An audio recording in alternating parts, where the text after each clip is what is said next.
you were president and this happened, what would your response be? What would you say to the Palestinian Authority? What action would you take? Well, this is a really very difficult situation because, you know, at one point they were throwing rocks and now they're into the stabbing, which is extremely difficult. I mean, obviously the Palestinian Authority I think they kind of lit the fuse on this, and they incited about what was going to happen on Temple Mount, which was never going to happen on Temple Mount. I mean, the security of Israel, I think, is critical to us, and I'm not just saying that. I've always felt that way. It's important to us because they're a great ally. To me, you know, people say, well, what's the solution? How about a two-state solution? Well, I'd be for a two-state solution, but only if it guaranteed the security of Israel. My view about the Middle East and Israel in particular is we should be searching for stability. This idea that we're going to have some breakthrough peace deal is naive at best, and if that's the way you're going, you're going to have bad strategy. So, look, I think we want to always keep the idea of also a second state available. You let the security of Israel guaranteed. In this, I don't have any great answer. I support Netanyahu. I will tell you this, I went to Washington when he came in, not because I was running for anything, I wanted to show respect. It was the first time I had been in Congress on the House floor in 15 years, and somebody said, why haven't you been here before? I said, well, I think when you graduate from high school, you shouldn't drive around in a parking lot, but I did go down to see Netanyahu. So I think the security is important, and if I were president, I'd be calling on the Palestinian Authority to knock it off and calm it down. And the same with Hamas. I mean, I'm reading just not long ago that the Israelis are learning how to fight underground. I mean, this is really, really a bad situation, and it's going to take leadership. And I think the quicker a boss leaves, the better off we're going to be. Thank you. Yes, sir. So what are your goals for the first 90 days when you get? Well, the first 100 days, I would give them a freeze of all federal regs for 1 year except for health and safety. I would force Congress to vote on any regulations more than $100 million. And the vice president, whoever that would be, he or she would be spending their time really going through and rationalizing so many of the regulations we have. We actually do that in the state. We call it CSI, common sense. And we start to repeal regs that don't make sense. I know, I ripped it off.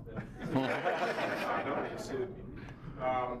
And then I actually wanted to create a people's court, but they said Judge Wapner had one. But I wanted to put something that is independent, juxtaposed to the entity, where somebody who's really getting ripped off can go and get a fair hearing. I think that would relieve a lot of pressure.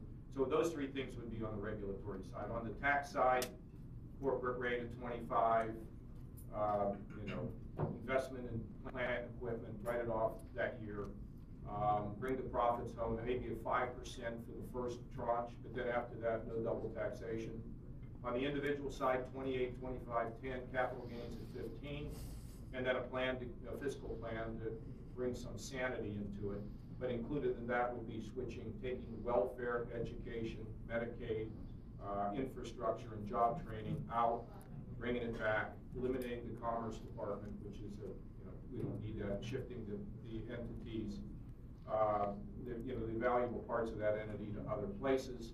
I would have a plan to fix Social Security, which would basically say if you've been wealthy, you'll still get Social Security, but you will not get as much as you thought. So those that really depend on it would get it. And we go to prices, not prices and wages as the initial determinant. And then we'd get something on the border, which you would fix the wall and then give legalization to those that hadn't violated the law with the guest worker program. And then I would also collect the names and the phone numbers of mothers and fathers who have kids in Congress, and then I would call Mom on her birthday, and she would call her kids and say, "Stop hassling the President of the United States." And then I'd have to fly around the world and tell people that we've got their backs, and we would have all that in 100 days. And Paul's friend, Paul Ryan, is a friend of mine, used to be an aide when I was budget chairman.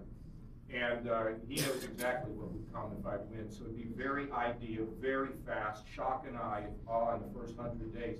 And everything I mentioned to you, I think could be achieved with lowering of the personal tax rates. I think that tax reform is very hard. It can come later, but it won't come sooner. The corporate rate coming down is a piece of cake because all you do is lower it and nobody loses. Everybody wins. And then politicians can get credit and get votes and all that.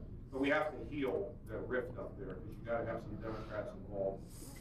We have to rebuild the military. We want to put $100 billion in the budget for it, but we have to reform the Pentagon because there's 800,000 bureaucrats performing bureaucratic functions inside the Department of Defense. So you got to have a defense secretary who's going to reform the building, and that would be the start. That'd be like the first 100 days. I would like to.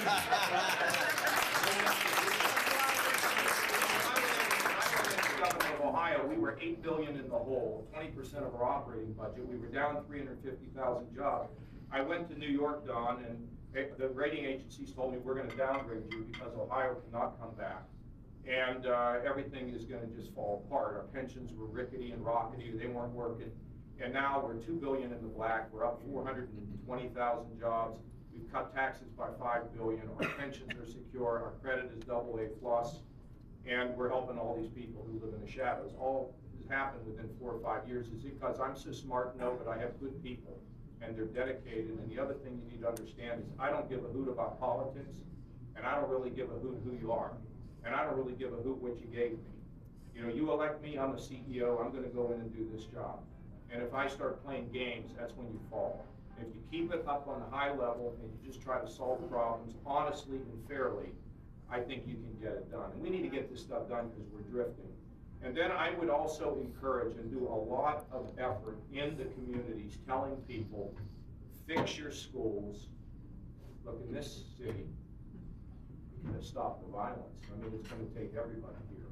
And I don't quite know what you do here, but the violence has got to stop. And the drugs in the neighborhood, it's not only in the neighborhood where we have come to always see it, but now it's in our neighborhoods. Can we stop the drugs? Yeah, it's up to us. I mean, can't wait for somebody else to come and fix our schools, transform our schools, fix the drug problem, get the businesses in the welfare office to train people for jobs that exist. This is stuff we have to do. Because I don't think the spirit of our country is with a bunch of politicians we hire. It's who we are.